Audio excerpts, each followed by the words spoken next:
So minimalism is ultimately about simplicity. However, there is an irony that defining it can sometimes be a little complicated. So here is everything that you need to know about minimalism in one place, in one video, right here, the one you're watching right now.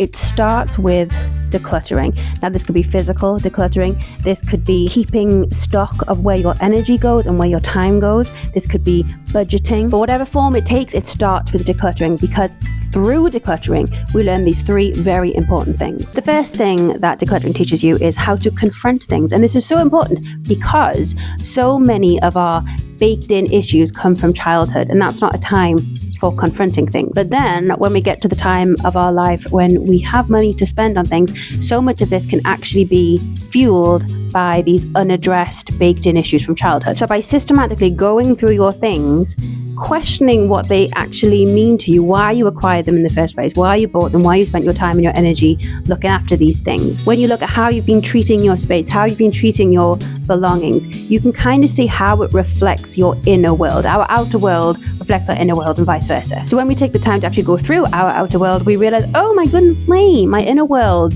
needs a little bit of work here. And it is so much easier to confront physical things and go on that kind of inner journey in the privacy of your own home. Decluttering is kind of magic in that way. But I certainly found that this practice of decluttering and confronting things was incredible in terms of me being able to confront bigger and more difficult things. Essentially, when it comes to decluttering, outer work is inner work, because our homes become such a reflection of who we are and the choices we've made. Number two, through decluttering, we learn that we can part ways with things and ultimately be okay. And this is so important because courage, true courage, is really having faith in the version of yourself that is going to be dealing with future difficult times. It's not by preparing ourselves now, by arming ourselves with things that make us feel like we're prepared, that give us the illusion that we are prepared. And it is so easy to put faith in things and stuff instead of in this version of you in the future that is going to be handling things. And it's completely misplaced. We put faith into the dress to make us feel confident, or the books to make us feel motivated, or the gear to make us feel productive, the big house to make us feel accomplished. Those feelings that we want to feel, that version of ourselves that we want to be, it doesn't come from the stuff. In summary, the faith that we put into things should be going into ourselves. Decluttering also teaches you the impact that your environment has on you, because it's very easy to think, oh, I'm superior to being affected by things. I can live in a messy home and be absolutely fine because of the power of my mind. And I think we get to a certain point where we have to appreciate that our external does impact our internal, no matter how much we fight it. If you are trying to not be affected by the chaos of your environment, that takes energy, and that's energy that could be going elsewhere. And as you tune into this, you start to notice that some items are excessively stressful to be around, some people are very stressful to be around, some places are incredibly stressful to go. It's just this idea of actually checking in with your physiological state and your nervous system and noticing. It's not about necessarily throwing everything away. It's just noticing that, my body feels this way right now. And then asking yourself why that might be. And this relationship between your external world and your internal well-being is well explored through decluttering. It's like the perfect way to explore this. Some items remind you of things that are very emotionally heavy, things like memories that maybe you would rather not remember, things that make you think of the version of yourself you hoped you would be, or that you planned to be by buying this thing. Objects that are emotionally burdensome drain you when you share your space with them. And sometimes you don't notice it until they're gone. Now, here's a quote I saw on Instagram that I can't attribute to an author, but I love so much. It is this: a gardener cannot force a rose to grow. He can only attend to the environment in which it blooms. And this, for me, is ultimately what minimalism is. It's creating an environment in which the version of you that you want to be, that you would like to bring to life, can actually grow. And this is so much more gentle and beautiful than forcing yourself. I used to, every Monday, every first of the month, every New Year, any opportunity, I would be attempting to become a new self. I would want to wake up and be like, oh, I'm just changed it. I was obsessed with transformation and makeover shows and this whole concept of that you can just like that become a different version of yourself, which is so unfair to the person that I actually was, because she was pretty cool, really, looking back. But at that time, I was fueled by like a disdain for the person that I actually was, the real me. And so I put all of my hope and faith into just wanting this new version to become me.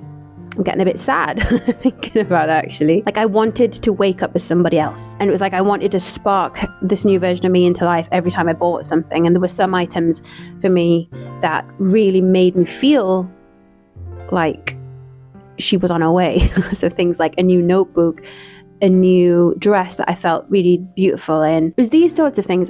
It was like I could sense her. I could sense the version of me that I wanted to be coming closer every time I made these purchases. And so I would buy it, and then I would think, oh, she's on her way. She's on her way. She's coming. And then she wouldn't be there, because that's not how it works. That's just such a weird way of thinking. And I would be disappointed again. Rather than your growth and your progress as a person coming from a lack of love for the person you are today, it's more about making room for who you're going to grow into and still accepting who you are today, knowing who you are right now and knowing that you would like to be a slightly different version of yourself. And that's not to say that the version of you today is less worthy than who you'll be in the future. It's just to say that we are always moving forward in some form. We are always growing. We are always becoming something new. We are always learning. And it's just guiding. It's just guiding what that is going to be, rather than letting it happen on autopilot. So minimalism, and especially clearing the emotionally burdensome things from your space, can be one of the most impactful ways to let that version of yourself that you want to be come into your life. And one of the most important things for this process is to actually work out who it is that you want to be and who it is that you are today.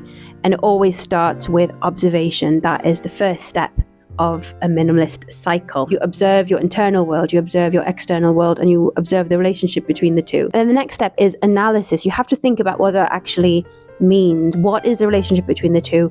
Why is that? Is there something within you that you need to think about or discuss with somebody? And then the third step of the cycle is implementation. What can you do to ease any inner tensions with you? What can you do to make your external world somewhere that you would like to be? What can you do to make your day-to-day life more welcoming to the person that you are aiming to become? And once you've made those changes, you're going to go back to observing. You're going to make notes. You're going to journal. You're going to think about these things. How are you feeling? What is your external situation like? What's going on? And then you analyze, what does that mean? What can we do? What little steps can we take? And this is something that's so important. I've been thinking a lot recently about how the steps we take, so I'm a musician, the steps we take as musicians are so transferable. When you think about practicing something, I think it's so easy to think of that in terms of an instrument or a skill or an art or whatever, but practicing is what you do every single day. Every routine that you carry through, everything that you do repeatedly, you are practicing it. And how do we practice? We notice what little changes need to be made. We notice the tweaks. We notice how things could be improved, and then we try and make those changes. That's essentially what the cycle is. It's practicing. And you'll soon find that with enough practice, you'll be observing, analyzing, and implementing all at the same time. And that, to me, is like peak minimalism. You have achieved minimalism. That is a better definition of a minimalist than, someone who only has 3 things. So it starts with decluttering, but then it becomes a whole lot more. And this philosophy that underpins minimalism is the most helpful thing I think that you can do or have, like, as a tool in your toolkit. Understanding yourself, understanding your values, understanding the way you are impacted by your external space, understanding what you are aiming for and who you are.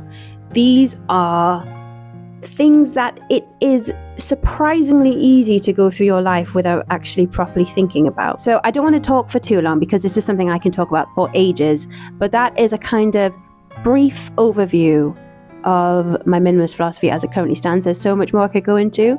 I love talking about impermanence and death. If you've been here for a while, you know that.